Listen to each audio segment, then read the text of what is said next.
Ẹ̀yin ọmọ ìyá mi ẹ kójúmọ́ ara rọ̀ yín ara tù yín níbi tẹ́tí wò mí ọ̀nà àlà fún ẹ̀rí tó ń ṣe gbogbo ojú tó bá wò mí báyìí eré ayọ̀ àti ìbùkún jẹ́ ti yín báyìí gbogbo yín lẹ́ máa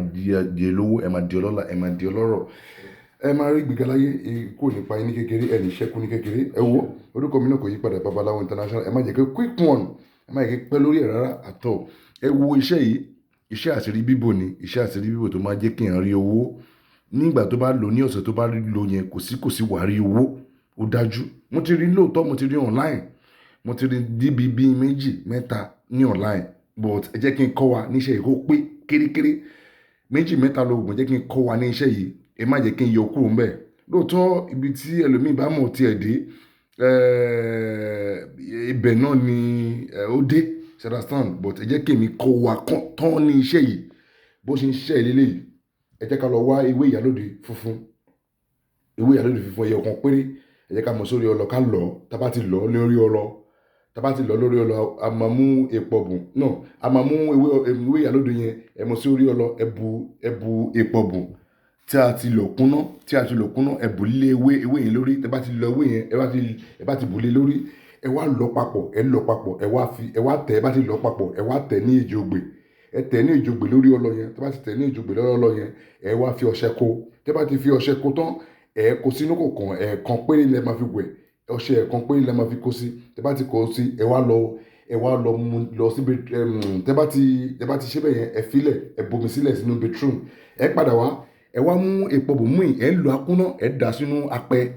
tuntun tẹ́ bá ti dà sínú apẹ tuntun àsèjẹ lélẹ́yìí tẹ́ bá ti dà sínú apẹ tuntun ẹ tẹ ìjògbè sí ẹ tẹ ní ìjògbè tẹ́ bá ti tẹ ní ìjògbè ẹ wá mú ẹyin mẹ́rin ẹ kó ẹyin mẹ́rin lé lórí ẹ bá ti kó ẹyin kì í ṣe dandan ẹyin ìbílẹ̀ o bó ẹyin ìbílẹ̀ sókè but ẹyin àgíríkì ló dáa jù ẹ kó ẹyin àgíríkì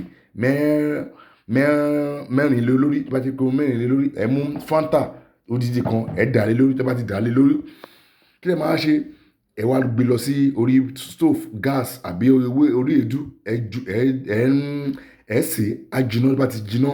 tó bá ti jiná á jiná mọ́ dáadáa lára ẹ bó ti jiná ó ti gbẹ ẹ wá sọ sórí ìkan ẹ rí pé òṣùká ló wà níbẹ̀ yẹn ẹ sọ sórí òṣùká ẹ bá ti sọ sórí òṣùká ẹ jẹ́ kó tutù ìbá díẹ̀ ẹ rí pé half kìíní yẹn ò ládàá sí half kìíní yẹn ládàá sí o kì í ṣe fanta yẹn half fanta yẹn ládàá sí a máa fi èyí tó kù sílẹ̀ nígbà tó bá ti tutù tán kó tó tutù ẹ gbé omi ẹ mú kọ ọṣẹ tẹ́ ṣe wẹ̀ yẹn ẹ mú lọ sínú bedroom ẹ lọ fi wẹ̀ tẹ́ bá ti wẹ̀ dé pẹ̀lú omi ẹni omi ẹ bá ti fi wẹ̀ dé ẹ sì máa gbé kíni yẹn ẹ máa bọ́ ẹyin yẹn lẹ́ẹ̀kọ̀kan ẹ bó sínú abọ́ tẹ́ bá ti bó sínú abọ́ ẹ wá gbé abọ́ yẹn sẹ́nu ẹ wá ṣàdúrà sí àdúrà owó ẹ ṣàdúrà owó kẹrí ọlá kẹrí ọ̀rọ̀ kẹrí gbéga ẹ bá ti rí owó gidi ẹ bá ṣàdúrà ẹ sí tán ọmọ ìyá mi ẹ ṣẹ̀ṣẹ̀ wá mú ẹ wá mú ẹyin ẹ wá máa jẹ́lẹ̀ ọ̀kan lódìdí lẹ́ máa mú lẹ́rú sẹ́nu ẹ gbọ́dọ̀ gé o lódìdí lẹ́ máa ti bọ́ ẹnu lódìdí lẹ́ máa ti bọ́ ẹnu lẹ́ máa jẹ́ tán ẹ ní gbọ́dọ̀ lanu kẹtù jẹ tán ẹ sáà máa jẹ tán tẹ́ bá ti jẹ tán bẹ́ẹ̀ yẹn ẹ jẹ kíní bẹ́ẹ̀ ẹ jẹ kejì bẹ́ẹ̀ ẹ jẹ kẹta bẹ́ẹ̀ tẹ́ bá ti jẹ tán ẹ wá mu fanta yìí ẹ mu fanta yìí kan ẹ mu lé lórí bẹ́ẹ̀ bá ti mu lé lórí tán ìgbà òde bá ti ń jẹ ẹ má sọ̀rọ̀ sẹ́dá láyé kankan kẹ́ bá lè rí owó gidi káyé má ba ìbá yín rojọ́ kẹ́ tó fún yín lówó